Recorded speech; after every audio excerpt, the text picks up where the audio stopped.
Good morning students, how are you all? I hope you all are good. So students, in today's video we are going to continue our exercise 4.4 with question number 7.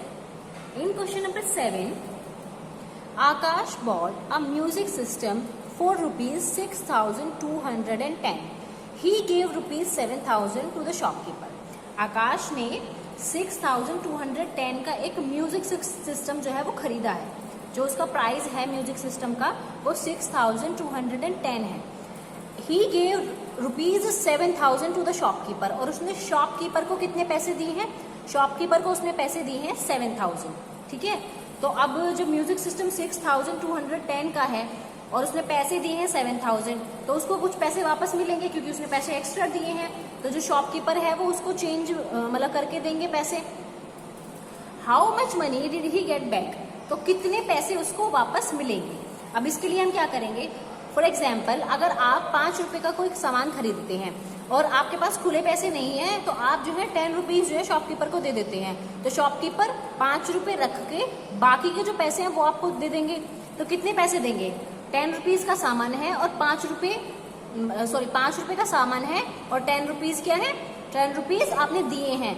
5 रुपए ही तो cut करेंगे वो. तो 10 में से अगर 5 rupees minus किए, less कर दिए, तो कितना बचेगा? 5 रुपीज विल रिमेन. ठीक है. तो ऐसे ही price of the music system is equal to 6,210. Money Akash gave to the shopkeeper 7,000. तो आप क्या करेंगे? 7,000 माइनस 6,210. ठीक है. और फिर जो आंसर आएगा उसको आप यहां लिखेंगे. तो कैसे करेंगे? अब यहाँ पे 0 है, 0 में से 0 गया तो 0 आएगा. और यहाँ पे है, यहाँ पर भी 0 है. अब 0 में से 1 माइनस नहीं हो सकता तो हम साइड वाले नंबर पर जाएंगे. ये यहाँ पर भी ऑलरेडी 0 है तो हम जाएंगे फिर इस नंबर पर. तो 7 में से अगर हम यहाँ 1 बोरो करेंगे ये हो जाएगा 10 और ये हो जाएगा 6. क्योंकि 7 में से अगर 1 उधर चला गया तो यहाँ पर क्या बचेगा? 6 बचेगा. अब ये 10 है. 10 में से जब हम 1 यहाँ पर बोरो करेंगे तो यहाँ पर हो जाएगा 10 और 10 में से 1 इधर बोरो कर लिया तो यहाँ पर बचेगा 9. ठीक है. अब 10 माइनस 1 इज इक्वल टू 9 और 9 में से 2 गए इज इक्वल टू 7 और 6 माइनस 6 0. 6 में से 6 गया तो 0 बचा. तो कितने बचे? 790. तो 790 रुपीज़ जो है वो शॉपकीपर आकाश को वापस करेगा क्योंकि आकाश ने सामान इतने का लिया और पैसे इतने दिए. तो शॉपकीपर कितने पैसे वापस करेगा? ही गेट बैक रुपीज 790. ठीक है. 790 रुपीज. ठीक है. Now come on the next question. A carpenter purchased 5,500 nails. He used 4,751 of them. How many nails were left? एक कारपेंटर है. कारपेंटर क्या होता है? कारपेंटर होता है बढ़ई. बढ़ई कौन होते हैं? जो लकड़ी का सामान बनाते हैं, जैसे चेयर, टेबल, बेड. ठीक है. वो होते हैं कारपेंटर. उनको कारपेंटर बोलते हैं. और ये नेल्स जो है यहाँ पर नाखून से रिलेटेड नहीं है. यहाँ पे इन नेल्स का मतलब है कील.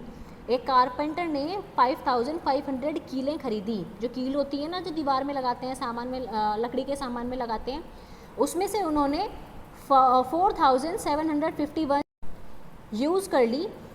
तो अब बताना है कि टोटल कितनी नेल्स जो है वो बची हैं. तो कारपेंटर ने इतनी खरीदी, इतनी यूज़ कर ली और टोटल हमें बताना है कि अब कितनी बची हैं. ठीक है. So here is the solution. Number of nails purchased कितनी खरीदी है? 5,500. नंबर ऑफ नेल्स यूज्ड कितनी? 4,751 जो है वो अभी मतलब यूज़ कर ली हैं. अब बताना है कि कितनी जो है नेल्स बची हैं इस्तेमाल. इतने में से इतनी इस्तेमाल कर ली तो कितनी बची हैं. तो इसको आप माइनस करेंगे.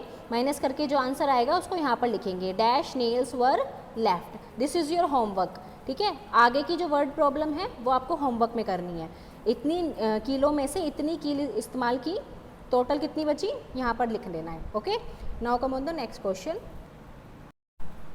Rajiv Gandhi died in 1991 at the age of 47 years. First of all, who is Rajiv Gandhi? Rajiv Gandhi is he. Okay. उनकी मृत्यु कब हुई थी? 1991 में, मतलब 1991 में. कितनी एज की?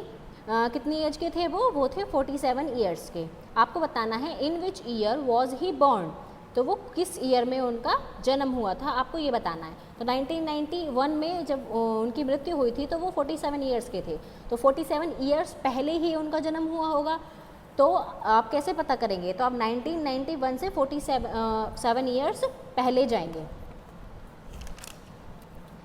जैसे कि यहाँ पे पहले आपको ईयर लिखना है कि किस एज में मतलब किस ईयर में उनकी डेथ हुई थी, in which year in which he died, फिर age in which he died मतलब कौन सी एज थी, कितनी एज के थे वो, 47 ईयर्स के थे।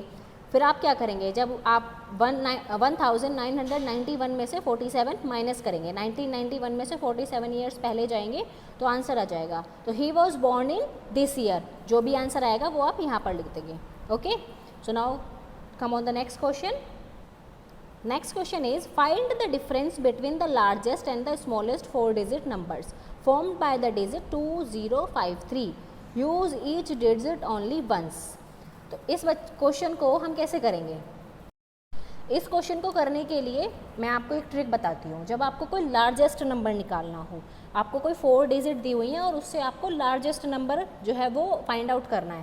तो लार्जेस्ट नंबर क्या होता है, लार्जेस्ट नंबर में आप क्या करते हैं, लार्जेस्ट नंबर में आप डिसेंडिंग ऑर्डर में नंबर को लिख दीजिए। जैसे यहाँ पे लिखा है 2053, तो इस नंबर को डिसेंडिंग ऑर्डर में कैसे लिखेंगे, पहले सबसे बड़ा कौन सा है 5, फिर उसके बाद उससे छोटा 3, फिर उससे छोटा 2, फिर उससे छोटा 0, तो ये क्या बन जाएगा 5320 बन जाएगा। तो ये क्या हो गया, सबसे बड़ा नंबर हो गया जो इन चारों डिजिट से बनेगा। उसके बाद जो छोटा नंबर बनाना होता है उसे आप असेंडिंग ऑर्डर में लिख दीजिए, पहले सबसे छोटा, फिर उससे बड़ा, फिर उससे बड़ा, फिर उससे बड़ा। तो इसमें सबसे बड़ा कौन सा है, सबसे छोटा कौन सा है, 0 पहले आ गया, उसके बाद 2, फिर 2 लिख दिया, फिर उसके बाद 3, फिर 3 लिख दिया और फिर उसके बाद 5 लिख दिया। तो ये क्या हो जाएगा, ये सबसे छोटा नंबर हो जाएगा। छोटा नंबर बनाने के लिए असेंडिंग ऑर्डर में डिजिट को लिख दो और बड़ा नंबर बनाने के लिए डिसेंडिंग ऑर्डर में डिजिट को लिख दो। ओके, तो इससे छोटा स्मॉलेस्ट और लार्जेस्ट नंबर दोनों मिल जाएंगे। Like this, largest 4 digit number is this 5320। मैंने यहाँ पे असेंडिंग ऑर्डर में डिसेंडिंग ऑर्डर में लिख दिए, पहले सबसे बड़ा, फिर उससे छोटा, फिर उससे छोटा, फिर उससे छोटा। और स्मॉलेस्ट नंबर बनाने के लिए पहले सबसे छोटा, फिर उससे बड़ा, फिर उससे बड़ा, फिर उससे बड़ा। ये असेंडिंग ऑर्डर है और ये डिसेंडिंग ऑर्डर है। अब फाइंड आउट कैसे करेंगे, इनका डिफरेंस पता करना है। डिफरेंस कैसे पता करते हैं, डिफरेंस होता है जो इन्हें माइनस करके इनके बीच का जो अंतर आ रहा है वो कैसे पता करेंगे। तो यहाँ पे 5320 एंड यहाँ पर 235। नाउ माइनस दिस, सब्ट्रैक्ट करना है। सब्ट्रैक्ट करने के बाद जो भी आंसर आएगा वो आपको नीचे लिख देना है, ठीक है। तो यहाँ पे लिखेंगे आप, so the difference between these two numbers मतलब इन दोनों नंबर्स के बीच का डिफरेंस, 2 नंबर्स इज दिस। जो भी आंसर आएगा वो आप यहाँ पर लिख देंगे। Okay, so question number 8, 9 and 10 ये आपको आपकी नोटबुक में करना है होमवर्क में। 7 मैंने आपको करा दिया है और 5 और 6 हमने कल कर लिया था होमवर्क में। Okay students, so thank you and have a nice day.